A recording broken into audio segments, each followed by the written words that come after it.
আগামী ৩ বছরে বিদ্যুতের দাম বাড়বে ১২ বার।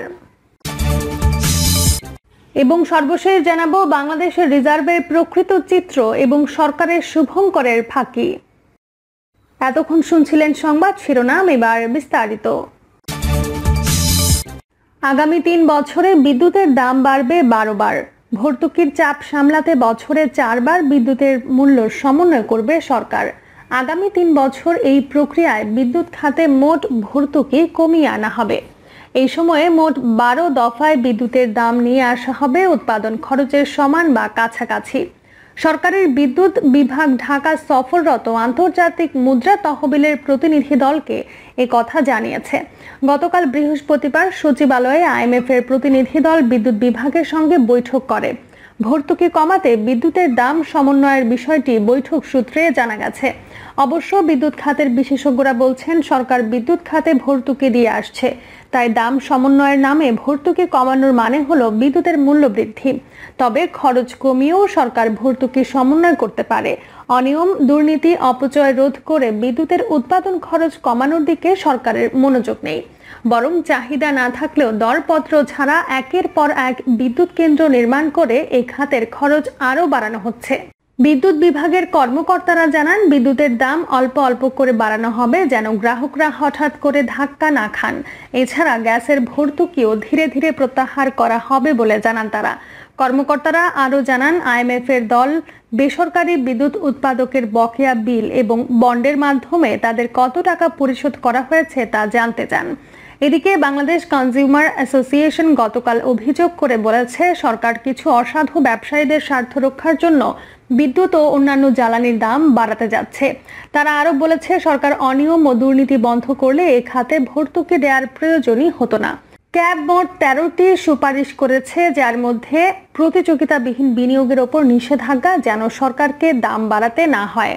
$৪.৭ বিলিয়ন ঋণের তৃতীয় কিস্তির আগে পর্যালোচনার জন্য আইএমএফ এর প্রতিনিধি দল গত ২৩ এপ্রিল ঢাকায় আসে।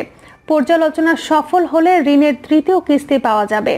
অর্থ মন্ত্রণালয়ের কর্মকর্তাদের সঙ্গে বৈঠকের সময় আইএমএফ এর দল সরকারকে ধীরে ধীরে বিদ্যুৎ, গ্যাস ও সারের ওপর ভর্তুকি কমাতে বলেছে। গত বছরের জানুয়ারিতে আইএমএফ এর $৪.৭ বিলিয়ন ঋণ কর্মসূচিতে প্রবেশের পর সরকার কয়েকবার বিদ্যুৎ ও গ্যাসের দাম বাড়িয়েছে। ২০২২-২৩ অর্থ বছর থেকে বিদ্যুৎ, গ্যাস ও সারের ওপর সরকারি ভর্তুকি প্রায় দ্বিগুণ হয়েছে। চলতি অর্থ বছরের বাজেটে ভর্তুকি বরাদ্দ ৮৪,৫৪২ কোটি টাকা এবং আগামী বছরের বাজেটেও প্রায় একই পরিমাণ বরাদ্দ হতে পারে। চলতি অর্থ বছরে বিদ্যুতের ওপর ভর্তুকি প্রায় ৩৫,০০০ কোটি টাকা এবং গ্যাসে প্রায় ৬,৫০০ কোটি টাকা। কর্মকর্তারা জানান, অর্থ বিভাগ চলতি অর্থ বছর বিদ্যুৎ বিভাগকে প্রায় ১৯,০০০ কোটি টাকার বন্ড ও নগদ অর্থ দিয়েছে, কিন্তু জানুয়ারি পর্যন্ত অনাদায়ী বিলের পরিমাণ ছিল প্রায় ৬০,০০০ কোটি টাকা। বিদ্যুৎ বিভাগের এক ঊর্ধ্বতন কর্মকর্তা জানান, বিদ্যুতের দাম বাড়ানো সত্ত্বেও প্রতি ইউনিট বিদ্যুতে ৭ থেকে ৮ টাকা ভর্তুকি দিতে হচ্ছে। তিনি আরও বলেন, অনাদায়ী বিল জমা হওয়ার জন্য এটি প্রধান কারণ। আবার আইএমএফ মিশন অনাদায়ী ও ভর্তুকির বোঝা কমাতে আমাদের পরিকল্পনা জানতে চেয়েছিল।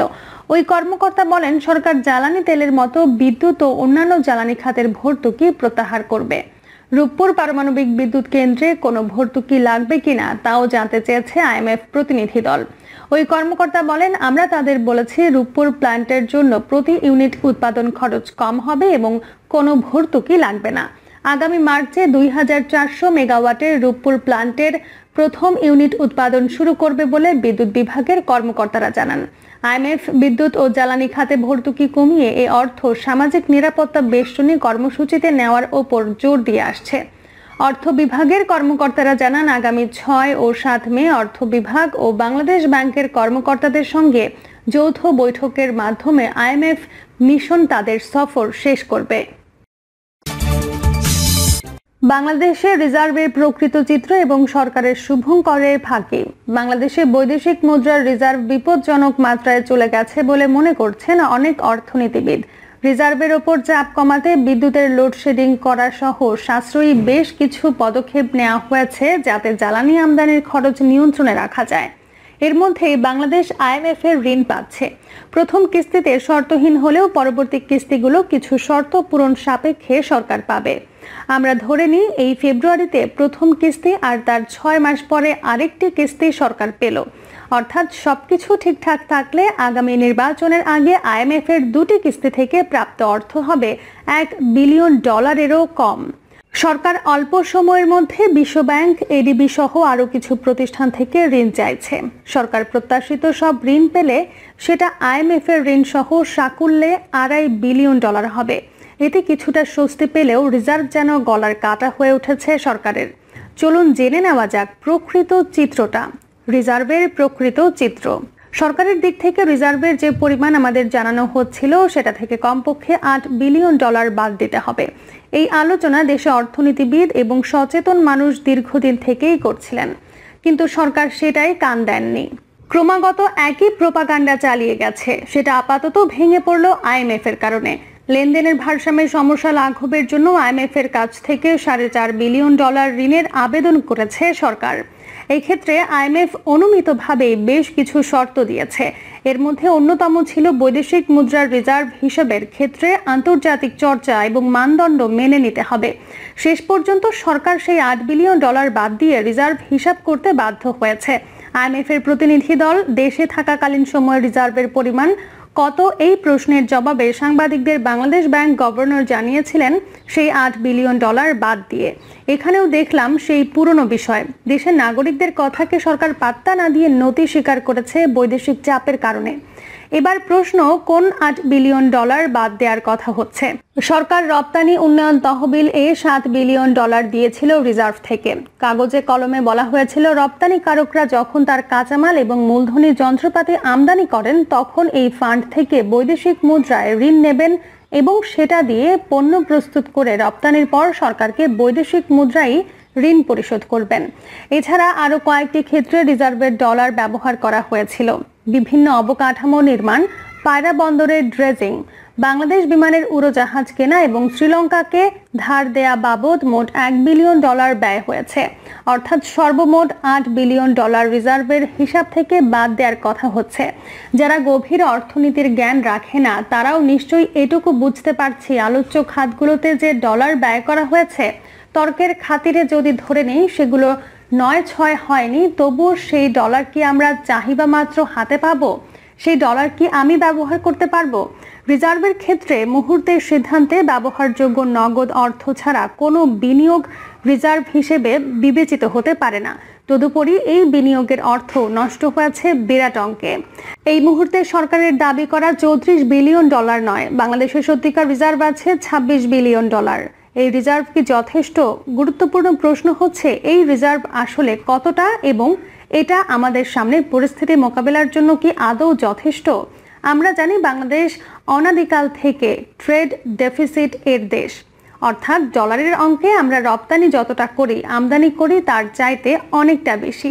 বৈদেশিক মুদ্রার এই ঘাটতি পূরণ করে আমাদের রিজার্ভ থাকার এবং কখনো বাড়ার পেছনে সবচেয়ে গুরুত্বপূর্ণ ভূমিকা পালন করে আমাদের প্রবাসী কর্মীদের পাঠানো রেমিটেন্স। এছাড়াও বৈদেশিক মুদ্রার হিসাবে যোগ হয় বৈদেশিক রাষ্ট্র, ব্যাংক এবং দাতা সংস্থার ঋণ এবং বিদেশিদের বাংলাদেশ সরাসরি বিনিয়োগ। সাম্প্রতিক সময় নানা কারণে আমাদের বৈদেশিক মুদ্রা ব্যয় হয়েছে, যত আয় হয়েছে তার চাইতে অনেক কম। ফলে রিজার্ভ কমতে শুরু করেছে খুব দ্রুত। তার চাইতেও বড় কথা যে গতিতে এতদিন রিজার্ভ কম ছিল, সামনের পরিস্থিতি আরো অনেক খারাপ এবং রিজার্ভ কমার গতি বাড়বে আরো অনেক বেশি। নাগরিকদের মধ্যে যথেষ্ট আলোচনা নেই, কিন্তু আমাদের দেশের রিজার্ভের উপরে সবচেয়ে বড় চাপ তৈরি করতে যাচ্ছে কতগুলো স্বল্প মেয়াদী বেসরকারি ঋণ ও কতগুলো পিছিয়ে দেয়া এলসির মূল্য পরিশোধ। বৈদেশিক ঋণের তথ্য বিশ্লেষণে দেখা যায় 2020 সালের জুন শেষে বেসরকারি খাতের স্বল্প মেয়াদী ঋণের পরিমাণ ছিল $8.73 বিলিয়ন। 2021 সালের জুন শেষে তা বেড়ে দাঁড়ায় $11.80 বিলিয়ন। 2022 সালের জুন শেষে তা আরও বেড়ে দাঁড়িয়েছে $17.76 বিলিয়ন। অর্থাৎ 2 বছরে বেসরকারি খাতের স্বল্প মেয়াদী ঋণ বেড়েছে $9.03 বিলিয়ন।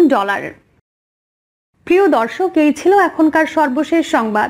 আপডেট সব সংবাদ পেতে চ্যানেলটি সাবস্ক্রাইব করে বেল আইকনটি ক্লিক করে রাখুন।